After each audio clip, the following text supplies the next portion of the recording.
kaumnya dalam surah Al-An'am ayat yang ke-83, wa tilka hujjatuna.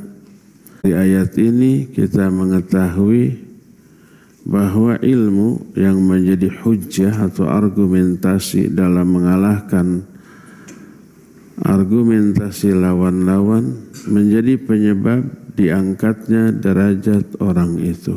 Dan ini termasuk salah satu di antara keutamaan ilmu dan ahli ilmu. Itu ke-23. Ke-24. Annahu subhanahu akhbaru annahu khalaqal khalqa wa wada'a baitahul haram wa syahrul haram wal hadiya wal qala'id liya'lama ibaduhu annahu bikulli syai'in alim wa ala kulli syai'in qadir. Allah subhanahu wa ta'ala mengabarkan bahwa dia telah menciptakan makhluk, lalu telah meletakkan rumahnya yang haram, maksudnya Ka'bah, telah menetapkan Ka'bah sebagai Baitul Haram. Haram itu artinya yang mulia, yang agung. Juga bulan-bulan haram. Juga telah menetapkan al-hadyu wal qala'id. Al-hadyu itu kurban, kambing kayak gitu. Qala'id itu unta-unta yang sudah diberi tanda untuk haji. Agar hamba-hambanya mengetahui bahwa Allah Maha mengetahui atas segala sesuatu dan Maha kuasa atas segala sesuatu. Allah berfirman di dalam surah At-Talaq ayat 12, ayat terakhir, Allahul ladzi khalaqa sab'a samawatin wa minal ardi mislahun yatanazzalul amru bainahun lita'lamu anna Allaha ala kulli syai'in qadir wa anna Allaha qad ahata bi kulli syai'in ilma. Allah lah yang telah menciptakan 7 lapis langit dan menciptakan bumi 7 lapis juga. Lalu turunlah perintah Allah di antara langit dan bumi tersebut. Agar apa? Agar kalian mengetahui bahwa sungguhnya Allah Maha Kuasa atas segala sesuatu. Dan ilmu Allah pun mencakup segala sesuatu. Lalu setelah mengutip ayat ini berkata Imam Ibnu Qayyim, fadalla ala anna ilmal ibad bi rabbihim wa sifatihi wa ibadatihi wahdah huwal ghayatul matlubah minal khalqi wal amr. Ayat ini menunjukkan bahwa ilmu manusia tentang Allah, tentang sifat-sifatnya, tentang bagaimana cara ibadah kepadanya, hanya kepadanya, ini merupakan tujuan yang ingin dicapai dari diciptakannya makhluk dan turunnya perintah. Allah menciptakan makhluk, turun perintah dari antara langit yang 7 lapis dan bumi yang 7 lapis. Semua itu Allah jelaskan. Tujuannya apa? Agar manusia berilmu, agar manusia mengetahui bahwa Allah Maha Kuasa atas segala sesuatu dan ilmu Allah mencakup segala sesuatu. Kalau penciptaan alam jagat raya ini bertujuan agar manusia berilmu tentang hal itu, ini menunjukkan salah satu di antara keutamaan ilmu dan ahli ilmu. Inilah yang ke-24. Ke-25. Al-Khamis wal Ishrun. Anna Allah subhanahu amara ahlal ilmi bil farah bima atahum. Wa akhbaru annahu khairum mimma yajma'un nas. Allah subhanahu wa ta'ala memerintahkan ahli ilmu untuk berbahagia, berbangga-bangga dengan apa yang Allah berikan kepada mereka, yaitu ilmu, yang kemudian diaplikasikan dalam bentuk amal soleh. Silakan berbangga dengan itu, dengan ilmu dan amal soleh. Lalu Allah mengabarkan bahwa hal itu lebih baik dari harta yang dikumpulkan oleh manusia sebanyak apapun harta itu. Allah berfirman dalam surah Yunus ayat 58. Qul bifadlillahi wa birahmatihi fabidzalika falyafrahu huwa khairum mimma yajma'un. Katakan oleh Muhammad, dengan karunia dan rahmat Allah, maka dengan hal itu silakan kalian berbangga-bangga. Itu lebih baik daripada apa-apa yang mereka kumpulkan. Manusia lain mengumpulkan harta, jabatan, pangkat, kekuasaan, popularitas. Lalu bangga dengan itu, bangga dengan kekayaannya, dengan pangkatnya, jabatannya, kekuasaannya, keterkenalannya, itu bangga. Kata Allah, silakan kalian berbangga dengan karunia dan rahmat Allah. Apa karunia yang dimaksud di sini? Kata Imam Ibnu Qayyim, wa fussira fadlullahi bil iman wa rahmatuhu bil Qur'an. Karunia Allah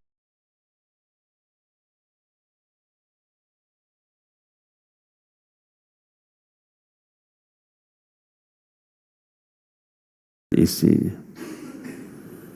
Maka wal iman wal Quran huma al ilmu nafi' wal amalus salih. Iman dan Quran adalah dua penyempurna manusia, yaitu ilmu yang bermanfaat dan amal soleh. Dengan itulah kesempurnaan sebagai manusia diraih. Semakin berilmu, semakin beriman. Semakin berilmu, semakin beramal soleh. Semakin sempurna dan semakin besar kadar kesempurnaan orang tersebut. Dan itulah yang dimaksud dengan al-huda dan dinul haq. Huwallazi arsala rasulahu bil huda wa dinil haqq. Dialah Allah yang telah mengutus rasulnya dengan membawa al-huda dan agama yang benar, petunjuk dan agama yang benar, ilmu dan amal soleh, iman dan aplikasi dari iman itu. Dan inilah seutama-utama ilmu dan seutama-utama amal dan seutama-utama karunia dan rahmat Allah. Ini menunjukkan salah satu di antara keutamaan ilmu dan ahli ilmu. Itu yang ke-25. 26. Annahu subhanahu syahida liman atahu al-ilma bi annahu qad atahu khairan katsira. Allah Subhanahu wa taala menyaksikan orang-orang yang sudah Allah beri ilmu bahwa mereka itu sudah diberikan kebaikan yang banyak. Kalau ingin diberi kebaikan yang banyak oleh Allah, raih ilmu lalu aplikasikan. May yuridillahu bihi khairan yafaqihu fiddin. Siapa orang yang ingin, siapa orang yang dikehendaki kebaikan oleh Allah, Allah menginginkan kebaikan bagi orang itu, maka Allah akan buat orang itu faham tentang agamanya, diberi ilmu. Kalau diberi ilmu berarti diberikan kebaikan yang banyak. Karena dari ilmu lahir banyak kebaikan. Ilmu melahirkan iman, ilmu melahirkan ketakwaan, ilmu melahirkan amal, ilmu melahirkan kemuliaan akhlak. Semacam itu. Allah berfirman dalam Al-Baqarah 269. Yu'til hikmata may yasha' wa may yu'tal hikmata faqad utiya khairan katsira. Allah, siapa orang yang telah diberi hikmah, telah diberi ilmu, berarti orang itu telah diberikan kebaikan yang banyak. Hikmah itu tidak sekedar ilmu, tapi ilmu yang diaplikasikan. Sikap yang al-hikmatu isabatul haqq wal amalu bih. Dengan kebenaran. Ilmu lahir kebaikannya tidak hanya untuk dunia tapi mencapai akhirat. Ibadahul mu'minin bihadhihi ni'mah wa amarahum bisyukriha wa ayyadhkuruhu ala isda'iha ilaihim. Kama qala ta'ala kama arsalna fikum rasulan minkum yatlu alaikum ayatina wa yuzakkikum wa yu'allimukumul kitaba wal hikmah wa yu'allimukum ma lam takunu ta'lamun fadhkuruni adhkurkum washkuruli wa la takfurun. Allah subhanahu wa ta'ala menerangkan, menjemput syukurinya dan untuk berzikir kepadanya. Allah berfirman dalam Al-Baqarah 151-152, sebagaimana kami telah mengutus seorang Rasul ke tengah-tengah kalian kepada berzikir. Keutamaan yang ke-20,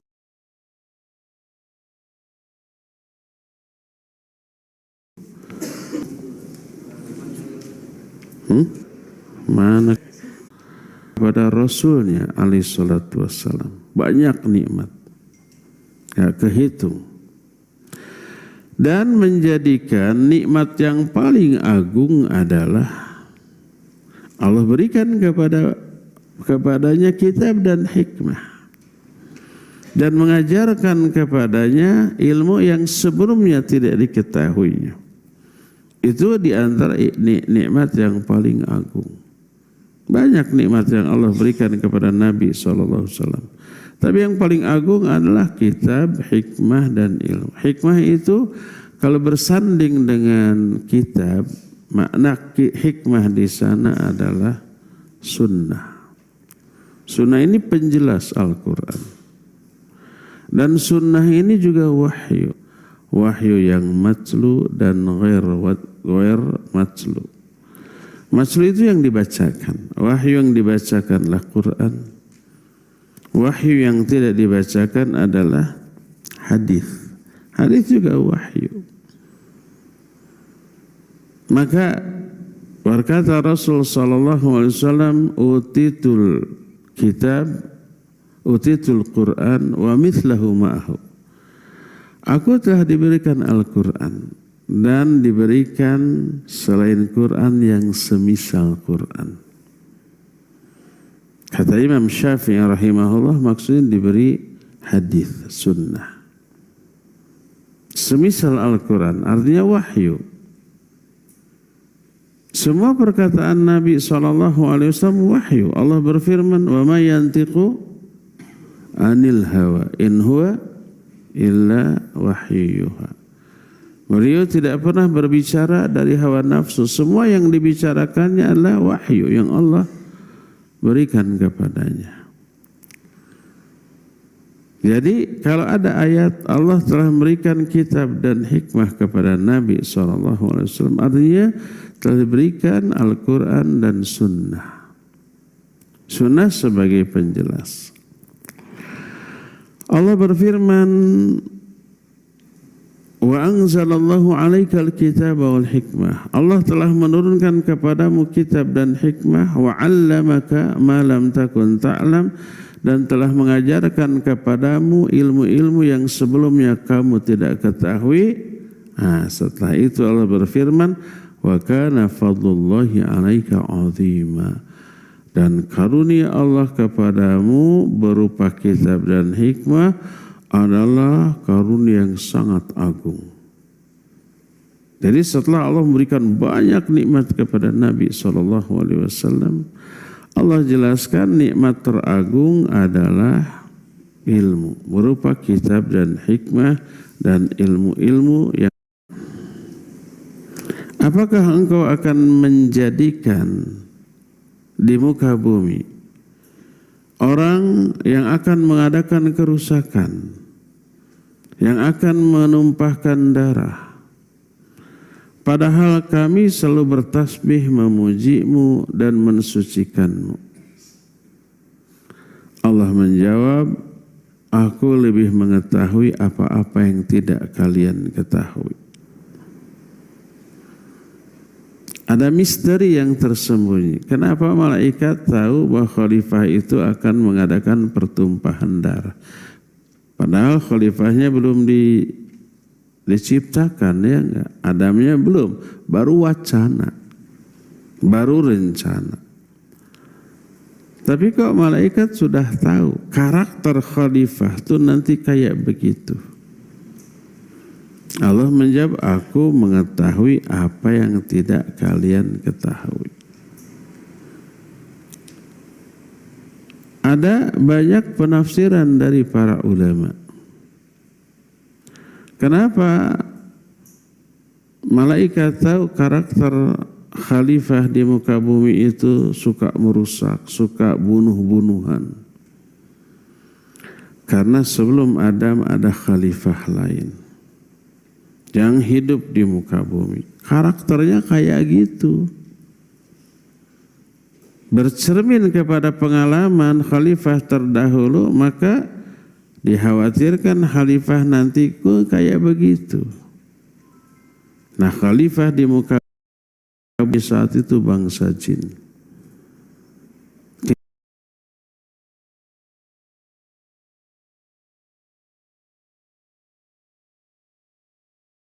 Tidak semua jin saat itu. Al-Qurtubi dalam kitab tafsirnya ketika menafsirkan ayatnya, Allah angkat ke langit dan beribadah di langit selama 80 tahun. Saking mulianya ini iblis. Sementara jin-jin yang lain jahat, mengadakan pertumpahan darah, melakukan kemaksiatan di muka bumi. Itulah karakter para khalifah. Khalifah itu penguasa di muka bumi saat itu. Belum ada manusia. Sampai akhirnya Allah menurunkan iblis dengan beberapa malaikat untuk menumpas jin-jin yang durhaka tadi. Ditumpas. Sukses. Akhirnya iblis ditarik lagi ke langit. Beribadah lagi. Nampaknya prestasi iblis melahirkan arogansi, ketakaburan. Dia merasa hebat dengan ibadahnya, hebat dengan prestasinya menumpas khalifah yang jahat di muka bumi. Ketakaburan ini tak ada yang tahu kecuali Allah Azza wa Jalla. Dan Allah ingin membongkar sikap takabur iblis ini dengan cara nanti menciptakan manusia. Nah, inilah yang dimaksud dengan perkataan Allah, inni a'lamu ma la ta'lamun. Aku mengetahui apa yang tidak kalian ketahui. Maksudnya kata Imam Al-Qurtubi, aku mengetahui ketakaburan iblis yang tidak kamu ketahui. Itu yang pertama. Kedua, nanti khalifah yang akan aku ciptakan diberi ilmu yang melebihi ilmu kalian, ilmu para malaikat. Setelah Adam diciptakan, maka wa'allama Adama al-asma'a kullaha. Lalu Allah mengajarkan kepada Adam tentang seluruh nama benda. Seluruh disebut al-asma'a kullaha. Setelah itu thumma aradahum al-malaika, lalu tampilkan kepada para malaikat. Lalu Allah berfirman, ambiuni bi asma'i haula in kuntum shadiqin. Coba kalau kamu benar dengan pendapatmu, sebut tuh nama-nama benda ini semuanya. Apa kata malaikat? Subhanaka La ilma lana illa ma 'allamtana innaka antal alimul hakim. Maha suci Engkau ya Allah. Kami tidak punya ilmu apa-apa kecuali ilmu yang Engkau ajarkan kepada kami. Sesungguhnya Engkau Maha mengetahui dan Maha hakim. Sampai akhir kisah Adam. Lalu kan malaikat nggak bisa jawab, lalu Adam bisa menjawab, menyebut semua nama benda di sana, lalu Allah menyuruh malaikat untuk sujud kepada Adam. Sujud, iblis disuruh sujud, terbongkar ketakaburannya, nggak mau sujud karena arogansi. Aba wastakbar wa kana minal kafir. Wa idh qulna lil malaikati isjudu li adama fasajadu illa iblis aba wastakbar wa kana minal kafir. Ingat ketika kami berkata kepada para malaikat, sujud kalian kepada Adam. Semua malaikat sujud kecuali iblis. Iblis tidak mau sujud. Aba, dia enggan. Wastakbar, dan takabur. Wa kana minal kafirin, dia termasuk makhluk kafir. Salah satu bukti nyata ketakaburan iblis ketika Allah tanya, ma mana'aka antasjuda id amartuka, apa yang menghalangimu untuk sujud ketika aku perintahkan? Kelihatan dari jawaban. Ana khairu minhu khalaqtani min nar wa khalaqtahu min tin. Aku lebih baik dari Adam. Engkau ciptakan aku dari api, engkau ciptakan Adam dari tanah. Dia merasa baik, lebih baik karena diciptakan dari api, Adam diciptakan dari tanah. Dia beranggapan api lebih baik dari tanah. Ini kebodohan yang didalili oleh kebodohan. Karena apa? Imam Ibnu Qayyim di bagian lain menerangkan, di mana-mana juga tanah itu jauh lebih baik daripada api dari segala segi. Tanah mah manfaat dibutuhkan oleh semua makhluk, api mah merusak. Tanah mah tangguh gitu ya, kuat, api makhluk terlemah. Api mah ditiup angin sedikit aja goyang, ya enggak? Ditiup ya dengan tiupan yang agak kencang mati. Tanah tempat bertumpuk seluruh makhluk, mengandung banyak kandungan mineral yang dibutuhkan oleh makhluk lain. Api adalah makhluk yang tidak bisa berdiri sendiri, selalu membutuhkan benda lain. Untuk bisa hidup, api itu harus ada benda lain yang dibakar, ya enggak? Gas contohnya. Kalau gasnya habis, parem, kayu bakar. Kalau kayu yang dibakarnya habis, padam dia.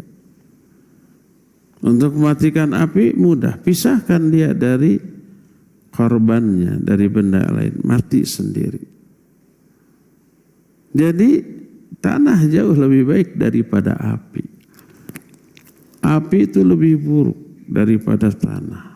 Ada manfaat api kalau dia kecil, bisa dikendalikan, ada. Hanya itu. Kalau tanah manfaatnya luar biasa. Jadi kalau dikatakan api lebih baik daripada tanah, itu alasan yang super bodoh. Makanya melahirkan sikap yang bodoh berupa arogansi atau ketakaburan, merasa diri lebih besar. Yang kedua, kata Imam Ibnu Qayyim, kalau toh bahan pembuat jin atau iblis lebih baik daripada bahan pembuat manusia, maka tidak berarti hasil produk dari bahan itu lebih baik. Tidak.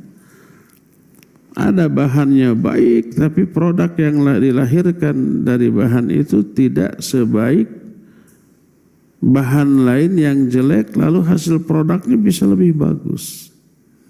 Sebut apa sih yang lebih baik? Umpamanya dua benda.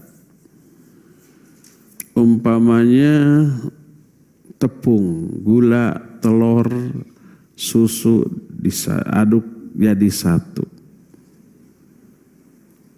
Dengan umpamanya tanah.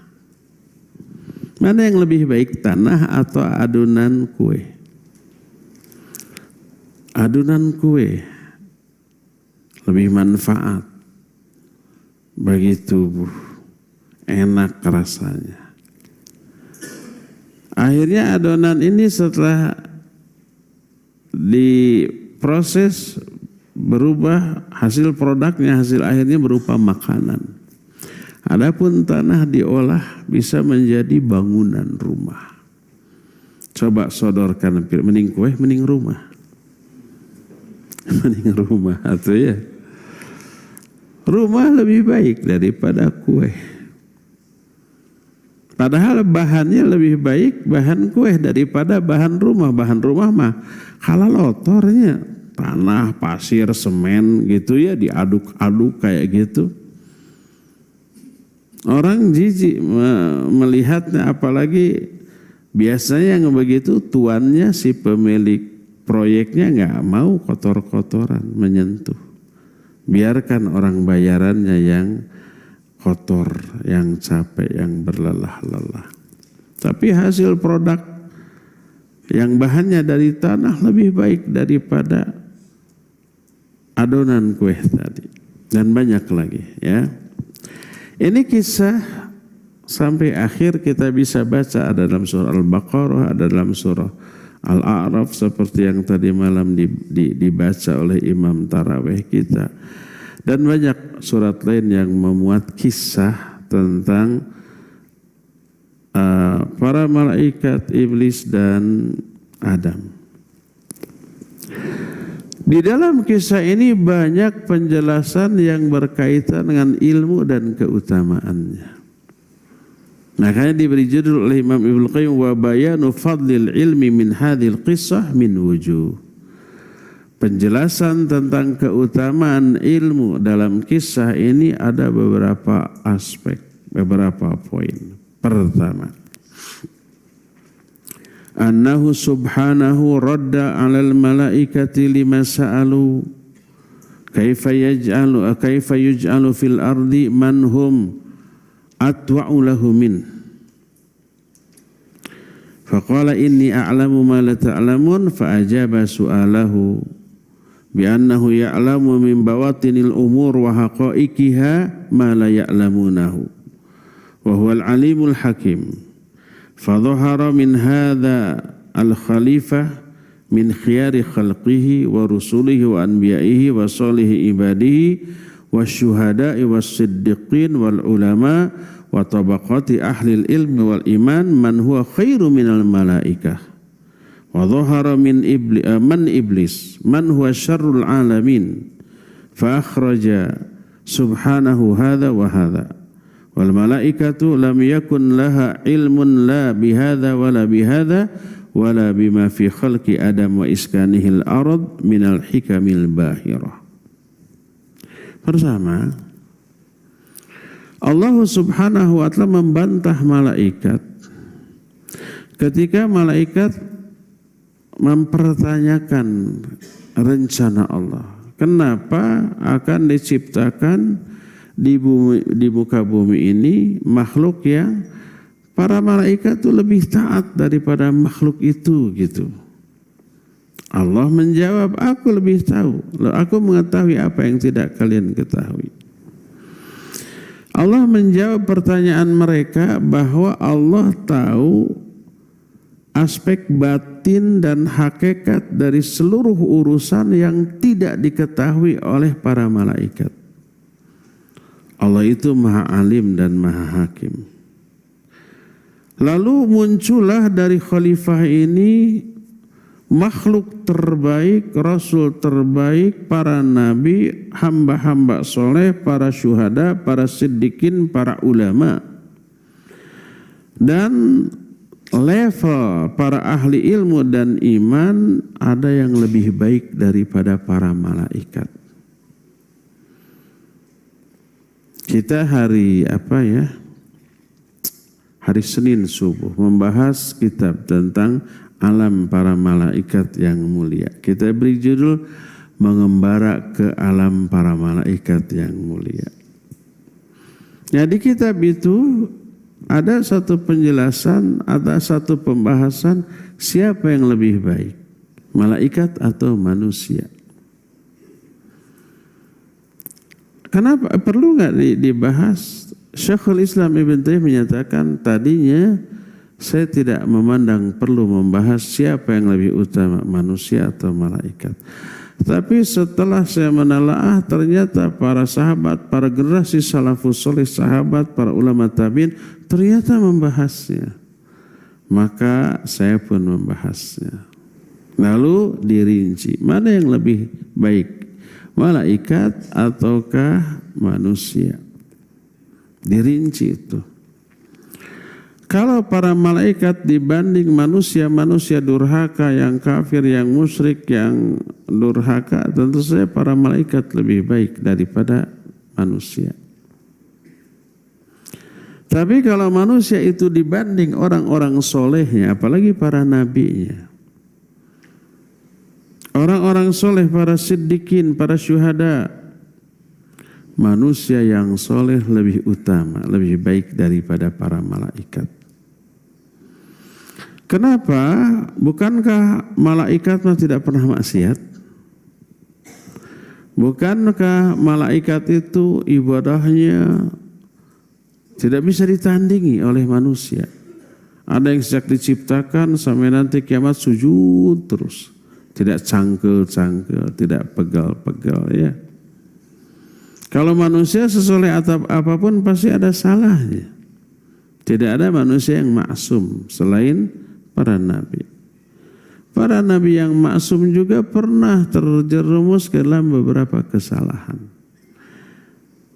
Seperti teguran Allah abasa wa tawalla anja ahul a'ma. Kesalahan bukan kesalahan. Makanya banyak Nabi SAW baik dalam ayat, dalam hadis meminta ampunan kepada Allah atas dosa-dosa. Semua Nabi pernah meminta ampun. Semua Nabi pernah bertobat. Semua Nabi pernah bersalah. Nah, kemaksuman para Nabi hanya dalam hal menyampaikan risalah. Itu tidak akan salah. Jadi sehebat apapun manusia termasuk para Nabi pernah terjerumus ke dalam kesalahan, ke dalam dosa, ke dalam maksiat. Adam bermaksiat. Nabi Musa pernah nonjok orang sampai mati. Nabi Ibrahim pernah berbohong dan seterusnya. Para malaikat tidak ada. La ya'suna Allah ma amarum wa yaf'aluna ma yu'marun. Tidak pernah maksiat para malaikat. Kenapa para nabi atau orang-orang soleh di kalangan manusia disebut lebih baik daripada malaikat? Dijawab oleh para ulama karena malaikat mah ibadahnya itu bukan ibadah syar'iyah tapi ibadah jabaliyah. Kalau manusia ibadahnya ibadah syar'iyah. Apa bedanya? Kalau jabaliyah adalah malaikat diciptakan memang untuk tugas khusus saja melakukan ibadah dengan caranya masing-masing yang Allah tugaskan.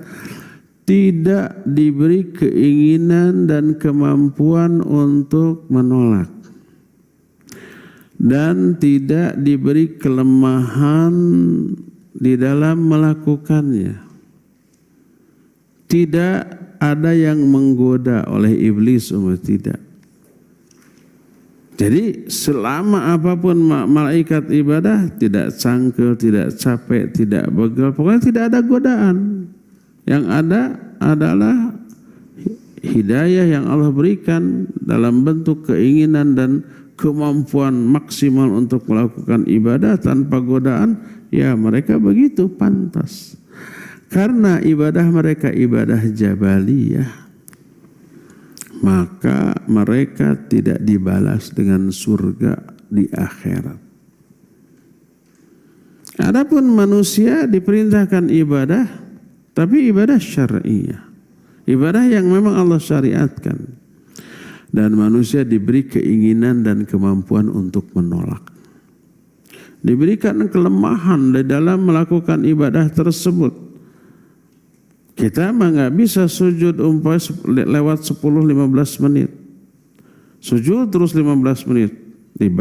Dijamin dah nggak akan bisa bangun atunya. Sing siremen.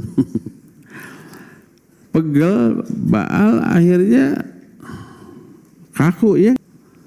Apa yang kita rasakan? Sing siremen, kesemutan, cangkel, pegel, gitu ya. Itu kelemahan, dan kelemahan adalah godaan. Ada harorean, malas. Ada juga godaan setan. Banyak kendala bagi manusia ketika mau melakukan ibadah.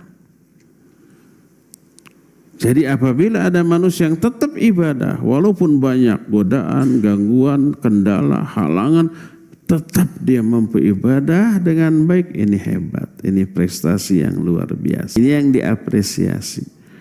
Makanya pantas apabila banyak yang tidak ibadah daripada ibadah.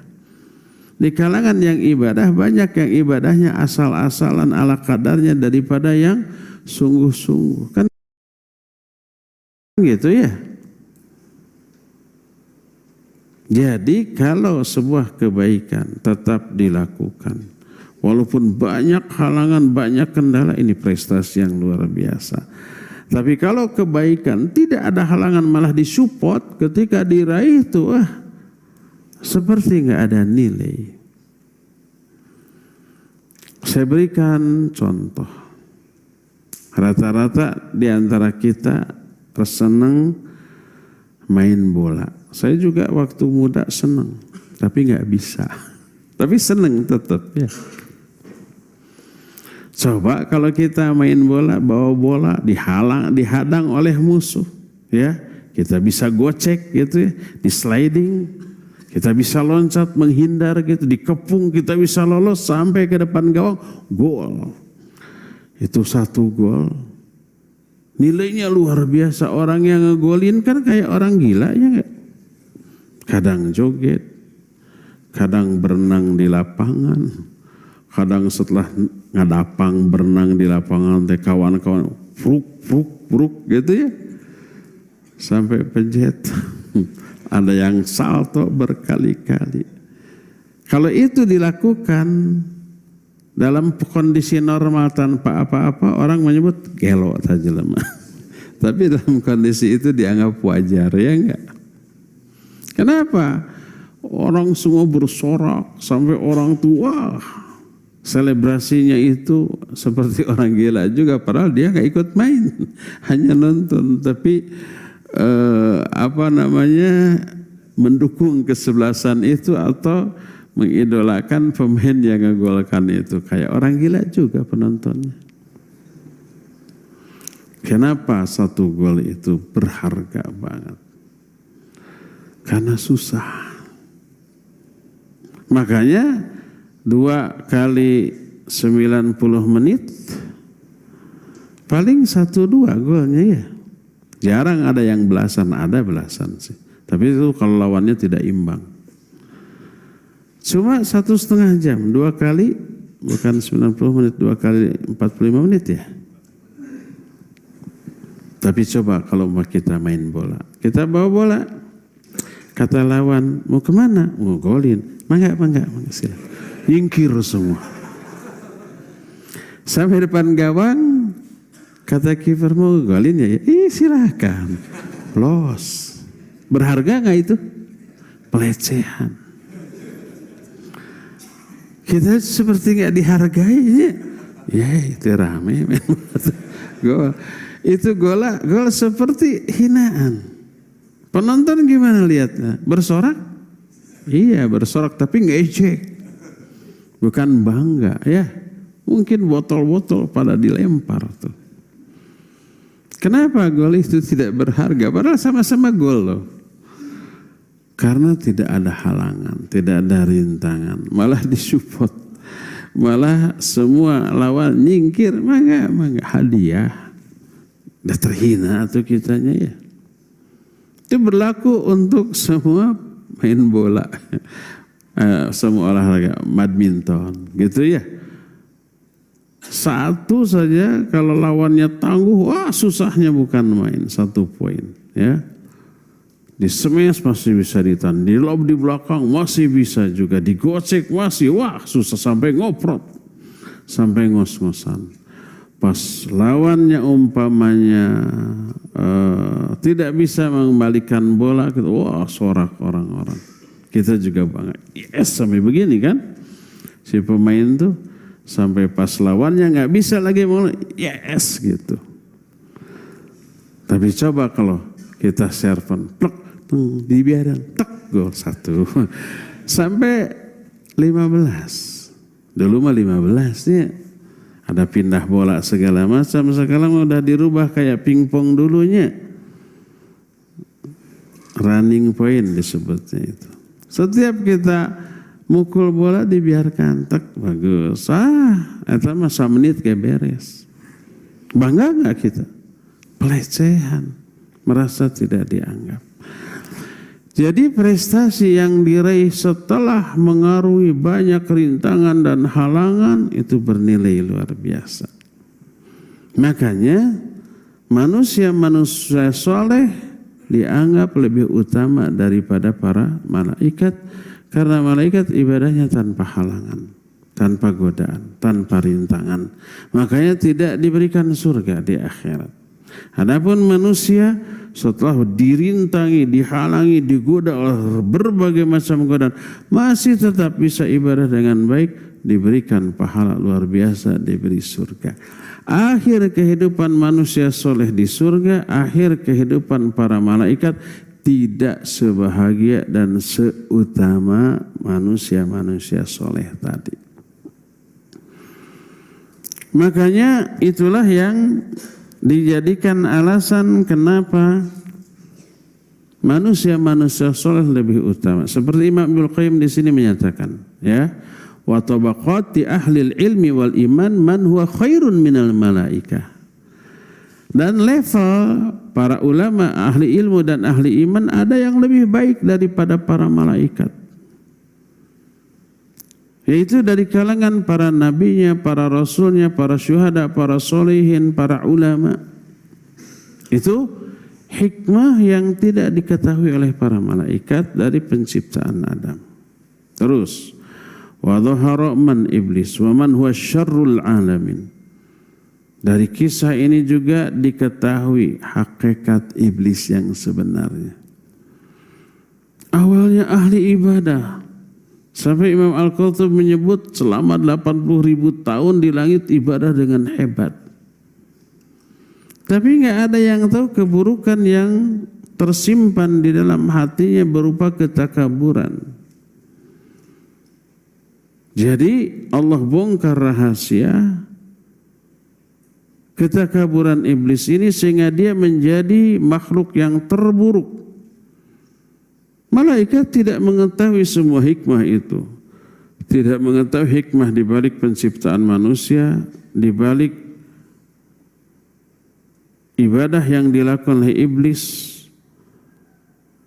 dan tidak mengetahui hikmah di balik ditetapkannya, dibiarkannya Adam dan turunnya tinggal di muka bumi ini.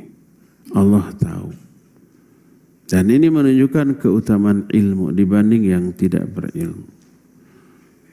Itu yang pertama.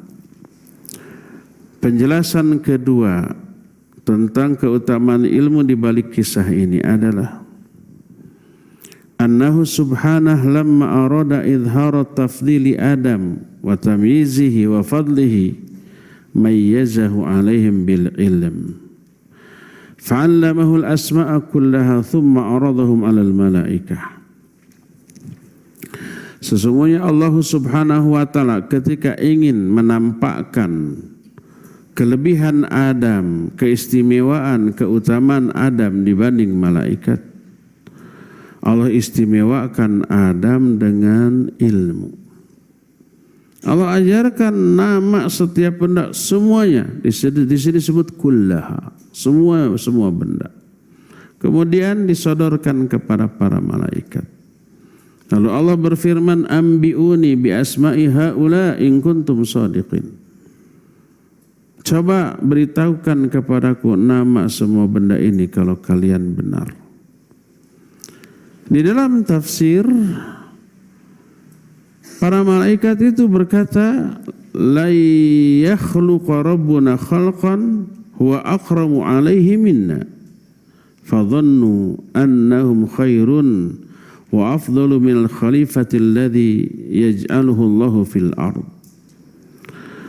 Sebelum itu para malaikat berkata, tidak mungkin Allah menciptakan makhluk yang lebih mulia dari kami, dari malaikat.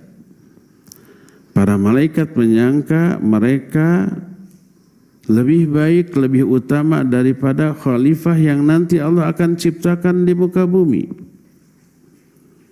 Falamma imtahanahum bi'ilmin ma'allamahu lihadhal khalifah aqarru bil ajzi wa jahli ma lam ya'lamu.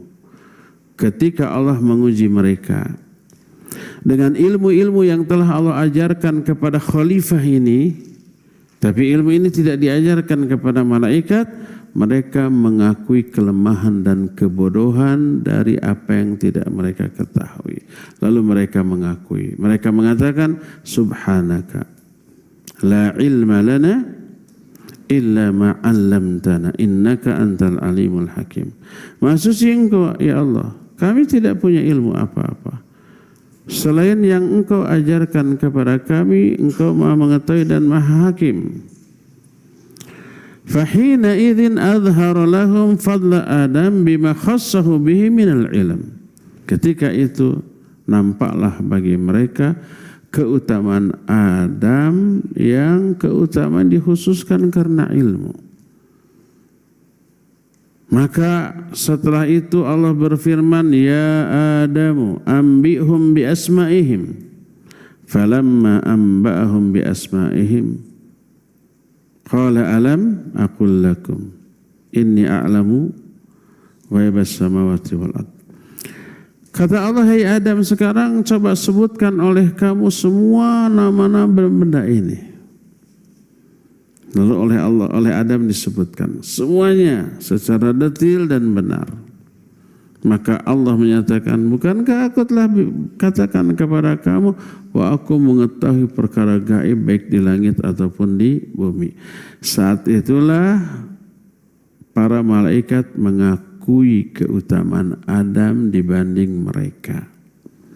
Dan keutamaan Adam itu karena ilmu yang Allah ajarkan. Dan ini termasuk dalil yang menjelaskan salah satu keutamaan ilmu. Ini poin kedua tentang keutamaan ilmu dari kisah Adam dan para malaikat. Keutamaan ketiga, keempat, dan seterusnya nanti sore kita teruskan. Sekarang cukup dulu sampai di sini dan kita masih punya sisa waktu untuk bertanya jawab. Wa sallallahu ala nabiyina Muhammadin wa ala alihi wa ashabihi wasallam. Baik. Itu sunnah dulu tuh yang berkopiah. Ini. Bismillah, assalamualaikum Ustadz. Waalaikumsalam warahmatullahi. Semoga Allah memberkahi Ustadz dan kita semua. Amin wa iyyakum.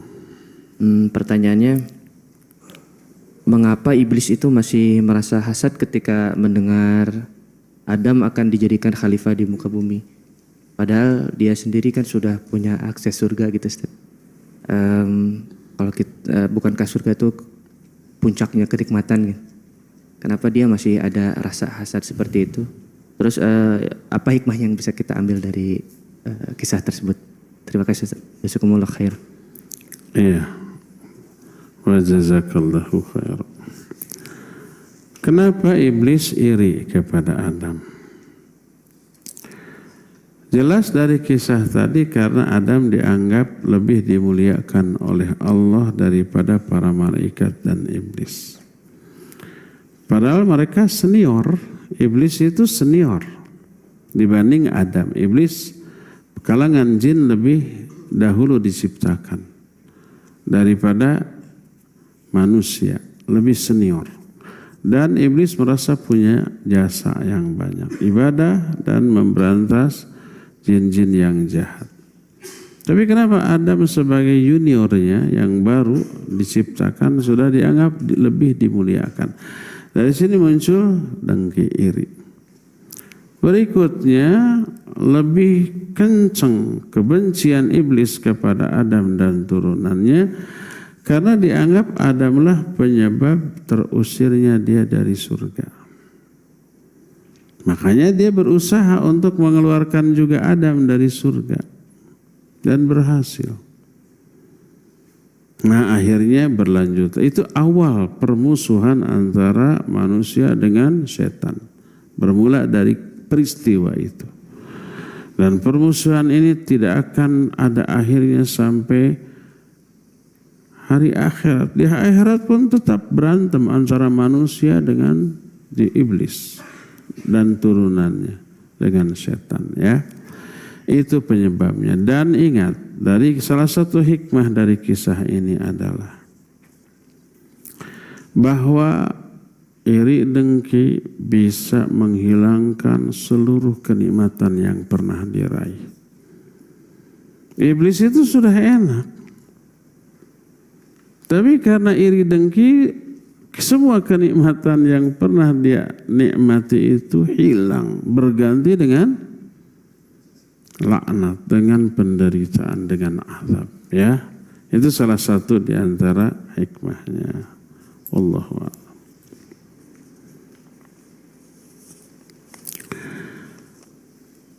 Apa yang harus istri lakukan ketika suami terkena syubhat khawarij? Sudah lebih dari 10 tahun pernah saya ingatkan, tapi suami malah ngajak untuk berbaiat. Kalau suami ahli maksiat, melanggar apa yang Allah larang atau meninggalkan apa yang Allah perintahkan, seperti umpamanya tidak sholat, tidak saum, atau mabuk, berjudi, berzina, yang haramnya jelas, diingatkan sudah, maka si istri harus meminta khulu, cerai. Daripada kacibit kulit, teruskan peribahasa, kacibit kulit kabawa daging. Daripada terseret dengan kedurhakaan suami, ahli maksiat. Kalau kesalahan suami melebihi ahli maksiat, syirik, kufur, atau kebidahan yang lebih parah daripada sekedar maksiat, uzurnya lebih kuat lagi. Apalagi keseret nanti diskusi terus. Kita kalah hujah, akhirnya terbawa dengan akidah khawarij dia. Akhirnya terbawa sesat. Jangankan kita sama orang awam, ada kisah seorang ulama ahlus sunnah. Kemudian suka mengalahkan diskusi dengan khawarij. Muridnya banyak, dia hafidh Quran, dia banyak hafal ribuan hadis. Ternyata dia ada saudara sepupu perempuan terkena fitnah khawarij.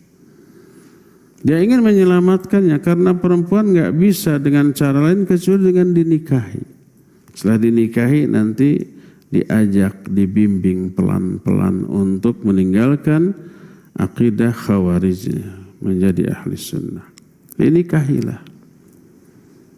Kalau dia orang berilmu dan si perempuan itu tidak termasuk tokoh khawarij, orang biasa lah.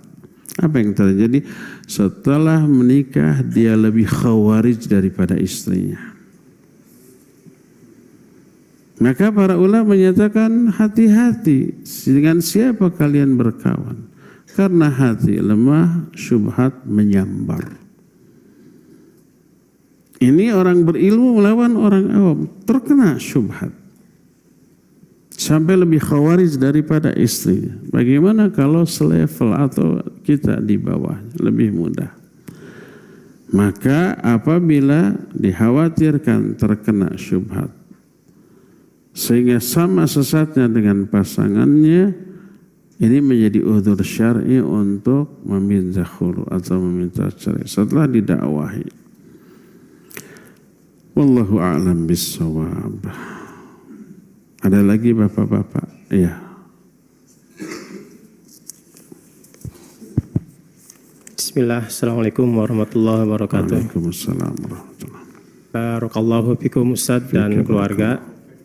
Wa barakallahu fikum ikhwah wa akhwat. Ustadz, dari kisah iblis yang takabur,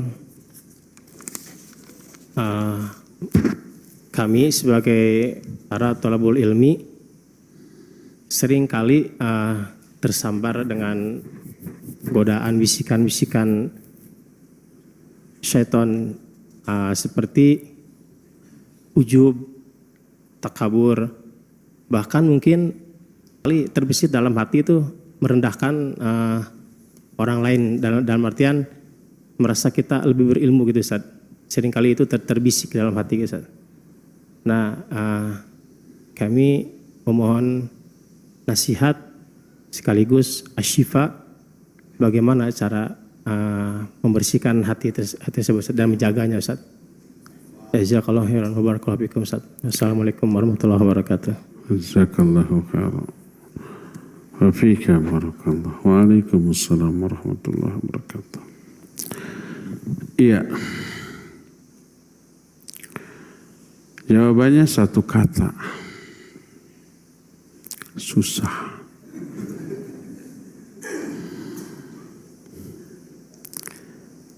Ini pengakuan para ulama, di antara Imam Sufyan Ats-Tsauri rahimahullah. Orang yang selain berilmu saleh, ilmunya sudah teraplikasi dalam amalnya.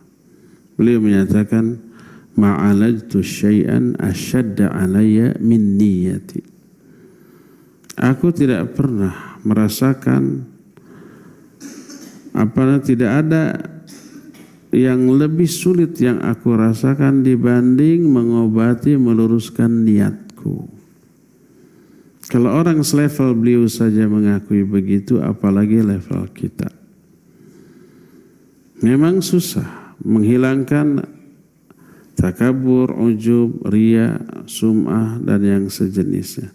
Selalu ada sisi dari diri kita ingin diapresiasi orang, ingin diakui oleh orang. Dan memang orang yang paling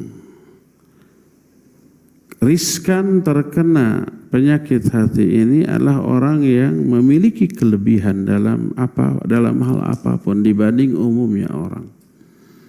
Orang yang kaya merasa bangga dengan kekayaan. Orang yang bergelar merasa bangga dan lebih pintar daripada umumnya orang.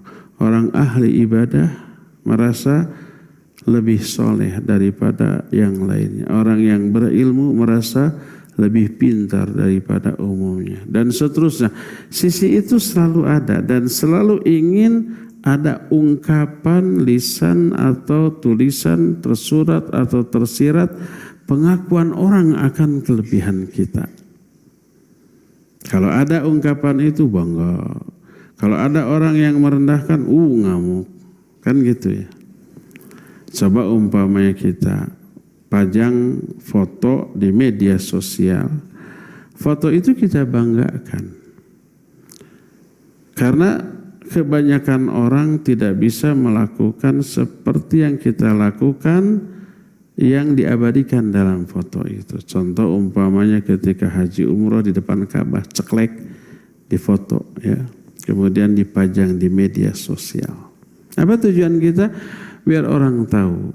Apa kalau sudah tahu? Biar orang memberikan pujian. Hebat kamu sudah haji, sudah umroh. Pasti identik dengan banyak duit gitu kan? Haji sekarang berapa? Bisa 500 juta. Kalau yang furoda. Kalau yang plus paling sekitar ya murah lah. Ya sekitar 12.000 dolar. Sekitar 250 jutaan gitu ya. Reguler belum muncul ya udah. Reguler berapa sekarang?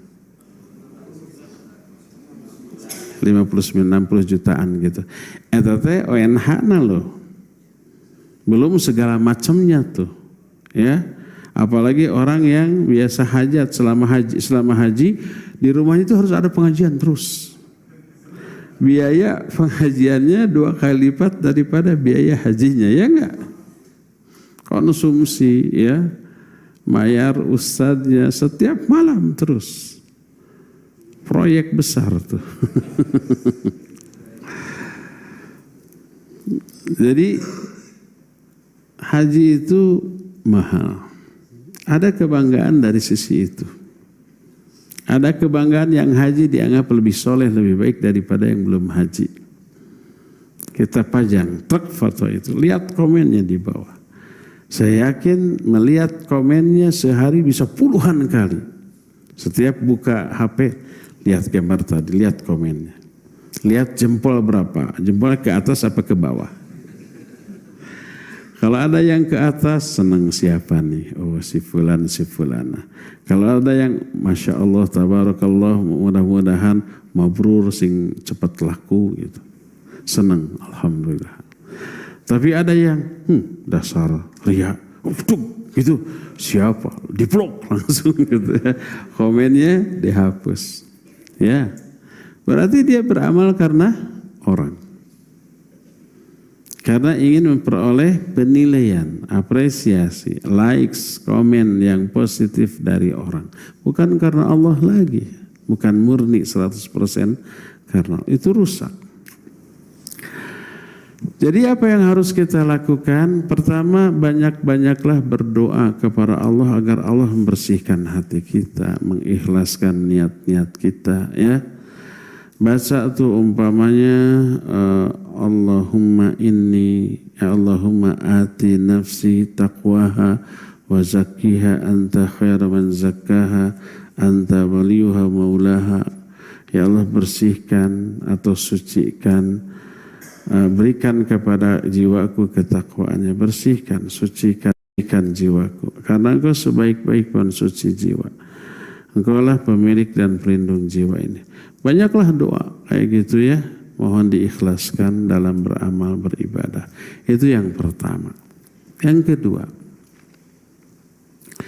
pelajari keutamaan keikhlas agar kita termotivasi untuk selalu ikhlas.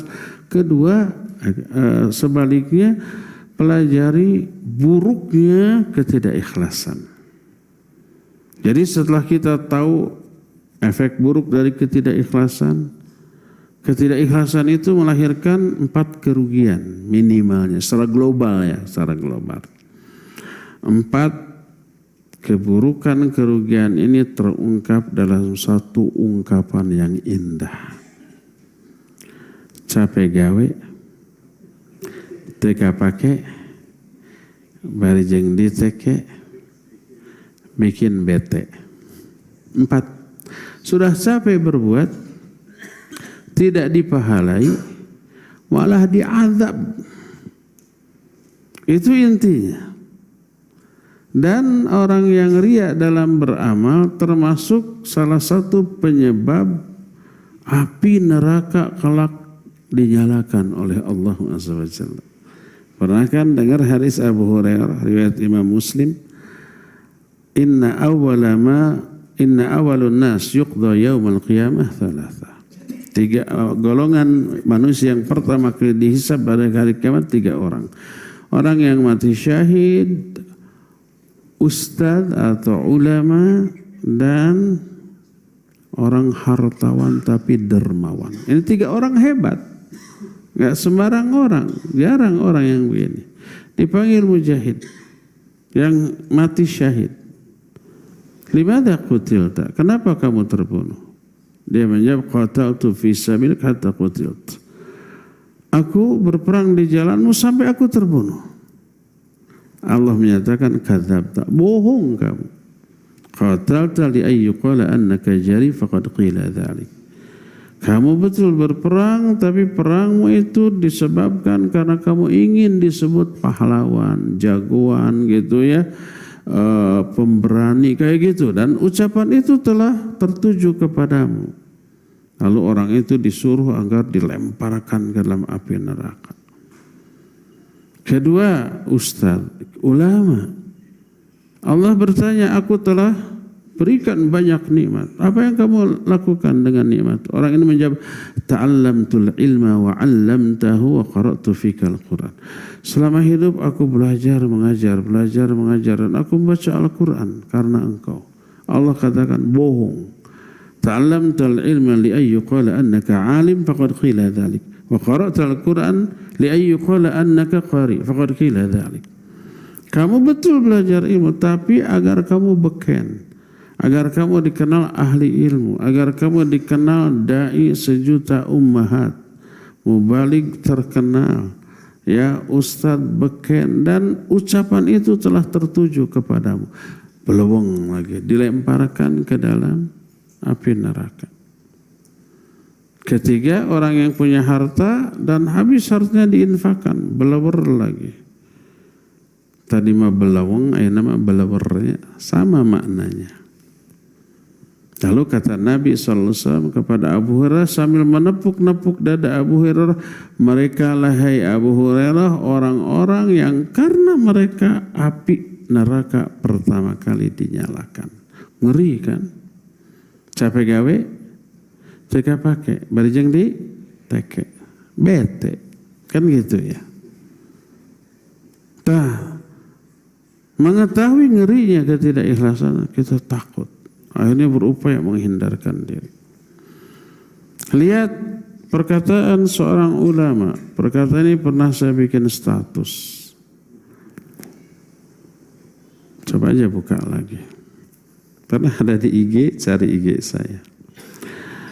Para ulama menasihati, kalau kamu mampu sholat tahajud, jangan kamu anggap remeh orang yang tidur kebablasan sampai subuh. Karena boleh jadi orang yang tidak tahajud, tapi menyesal karena tidak bisa tahajud lebih baik daripada kamu yang tahajud tapi bangga dengan tahajudmu. Kalau kamu bisa melakukan saum sunnah, saum Senin Kamis, jangan kamu rendahkan orang yang tidak saum sunnah. Karena boleh jadi orang yang tidak saum sunnah dan menyesal tidak saum sunnah lebih baik daripada kamu saum tapi kamu bangga dengan saum. Bangga dengan saum bisa terkena 3 keburukan tadi, capek gawe, teka pakai, barijeng di teke, bikin bete. Sedangkan orang yang menyesal karena melewatkan ibadah, ini berefek baik. Dia akan taubat. Dia akan berupaya, besok mas saya harus bangun, nanti malam saya harus bangun, besok saya harus saum. Bisa termotivasi seperti itu. Ya, itu yang kedua. Jadi ketahui keutamaan ikhlas dan keburukan tidak ikhlas. Ketiga, cara ketiga, gaul. Gaulah dengan orang-orang yang ikhlas, yang soleh, agar kita terimbas. Pas suatu saat ada sedikit indikasi riya atau sum'ah atau ujub dengan amal kita, langsung dinasihati dengan sebaik-baik cara. Akhirnya kita sadar lagi. Dan tinggalkan pergaulan dengan orang yang sok pamer dengan apapun yang pernah. Saya mah ada waktu di Mekahnya nyegruk nangis atuh sambil mencium hajar aswad sejam ada. Kelihatan dusta. Mana ada orang yang bisa nyium hajar aswad sejam? Emangnya kosong. Jutaan orang berjejal, ya. Baru kita di depannya pas mau cium aja udah dibedol lagi sama orang. Saya pada waktu di Mekah tengah malam ke Ka'bah, nempel di multazam 2 jam tecangkel dah, berdoa kepada Allah sampai nangis, gombal gitu, bohong. Mana ada, emangnya sepi? Iya tengah malam. Oh semakin tengah malam semakin ramai. Coba lihat di TV itu, TV yang live menyiarkan kegiatan di sekitar Masjidil Haram. Mana pernah ada sepi? Saya bisa jam 11, jam 12, jam itu rame. Subuh tetap rame. Pagi anger rame. Pokoknya nggak ada sepinya, tempat yang tidak pernah sepi walaupun sedetik. Satu-satunya saat ketika sepi kapan coba? Kemarin waktu pandemi kan ditutup atau kita mau ke sana juga nggak bisa. Tah sepi ya mata sok itu, tapi dijamin nggak bisa. Nah, jadi begitu. Itu yang ketiga, gaul ya, gaul. Yang keempat, bacalah sirah para ulama, para sholihin. Terutama yang berkaitan dengan keikhlasan. Itu banyak kisah-kisah kehebatan para ulama. Kenapa para ulama itu begitu menonjol keagungannya dibanding yang lain. Di antara Abdullah bin Mubarak rahimahullah. Begitu utama pada zaman sampai orang-orang penasaran karena apa keutamaan Abdullah bin Mubarak. Suatu saat ada orang yang bersama-sama pergi dengan Abdullah bin Mubarak. Dia mengikuti apapun amal yang dilakukan oleh Abdullah bin Mubarak. Ingin tahu apa sih? Diintip.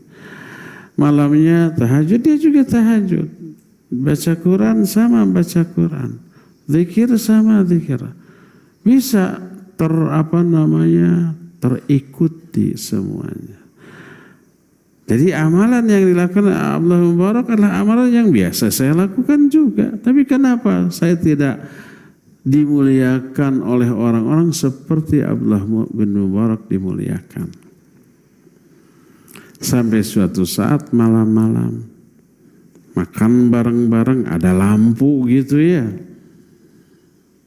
Nah, ketika sedang makan, lep teh lampu parum.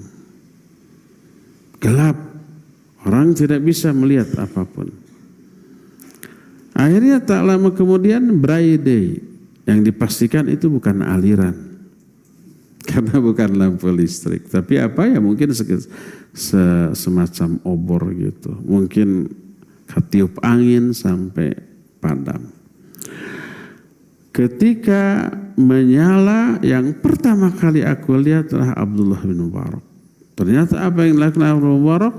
Aku melihat bekas-bekas tangisan di mata dan wajahnya yang sudah disusut. Segera dia itu menghapus jejak beliau sudah menangis sebelumnya.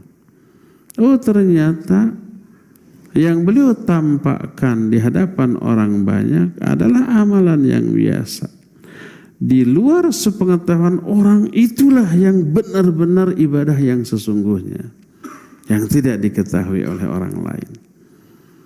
Nah, kisah semacam itu menginspirasi kita untuk tidak pamer, untuk tidak ria, untuk tidak ingin dikenal oleh banyak orang. Imam Syafi'i sampai menyatakan, kalau ada orang yang ingin terkenal maka otaknya tidak beres, ya. Jangan ingin terkenal. Beberapa hari yang lalu sebelum Ramadan saya juga sudah bikin status tentang dengan judul jangan mau terkenal. Kalau mau nanti saya share ya. Beberapa dalil Quran atau hadis atau pendapat para sahabat dan para ulama tentang hal ini. Kalau tidak mau ya udah. Wallahu a'lam bissawab. Cukup ya sampai di sini, waktunya sudah habis. Nanti kita akan langsung ini lagi jam 4 seperti biasa. Subhanakallahumma bihamdik asyhadu an la ilaha illa anta astaghfiruka wa atubu ilaik. Alhamdulillahirabbil alamin. Wassalamualaikum warahmatullahi wabarakatuh.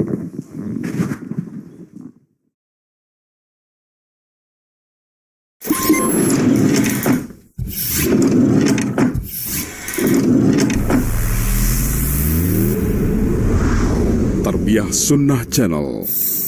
Lillah, nyunnah, merenah.